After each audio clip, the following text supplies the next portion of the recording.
أما بعد فأعوذ بالله من الشيطان الرجيم بسم الله الرحمن الرحيم قال الله تبارك وتعالى في كلامه المجيد والفرقانه الحميد أعوذ بالله من الشيطان الرجيم بسم الله الرحمن الرحيم إنما يخشى الله من عباده العلماء وقال النبي صلى الله عليه وسلم العلماء ورثة الأنبياء أو كما قال النبي صلى الله عليه وسلم۔ انتہائی واجب الاحترام اساتذہ کرام اور میرے ہم سفر ہمیشن ساتھیوں، السلام علیکم ورحمۃ اللہ تعالی وبرکاتہ۔ آج مجھے آپ حضرات کے سامنے جس عنوان پر لب کشائی کرنے کا موقع ملا ہے وہ ہے علماء ربانیین کی نشانیاں۔ حجت الاسلام امام غزالی رحمہ اللہ تعالی نے عالم ربانی کی تعریف احیاء العلوم کتاب میں کچھ تحریر فرمائی ہے۔ امام غزالی رحمہ اللہ فرماتے ہیں کہ عالم ربانی وہ نہیں ہوتا جو کتاب اللہ کو زبانی یاد کر لے، اس لیے کہ اگر کتاب اللہ سے جو یاد کیا ہوتا ہے اس میں سے کچھ بھول جائے تو پھر وہ انسان جاہل کی طرح ہو جاتا ہے۔ امام غزالی رحمہ اللہ تعالی فرماتے ہیں کہ جو عالم اللہ سے ڈرنے والا ہو وہی عالم ربانی ہوتا ہے۔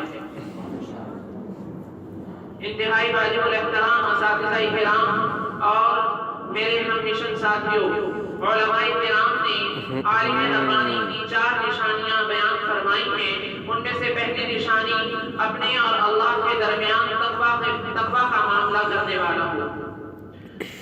حضرت تھانوی رحمہ اللہ فرماتے ہیں کہ اگر کوئی شخص میرے پاس آئے اور مجھ سے آ کر یہ کہے کہ علم تفسیر میں آپ کے اکابرین سے بڑھ کر فلاں مفسر ہے تو میں ان کی بات کا اختلاف نہیں کروں گا اور ان کی بات کو مان لوں گا۔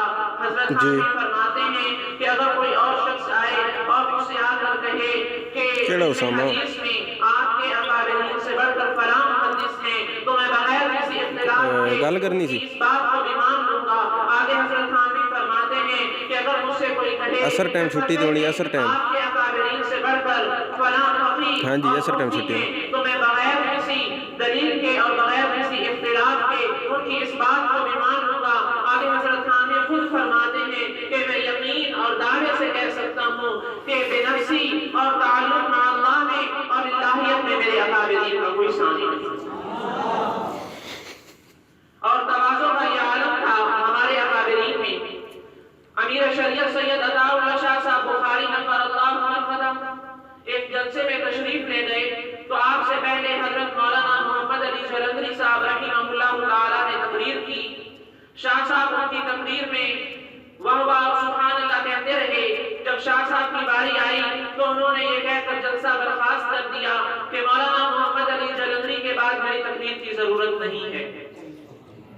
یہ تھے ہمارے اکابرین۔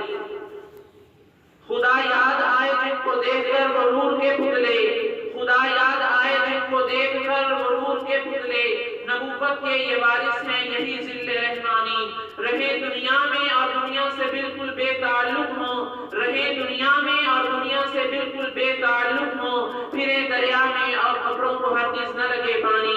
دعا ہے کہ اللہ تبارک و تعالی میرا اور آپ کا شمار علماء ربانیین میں فرمائے۔ وآخر دعوانا ان الحمد للہ رب العالمین۔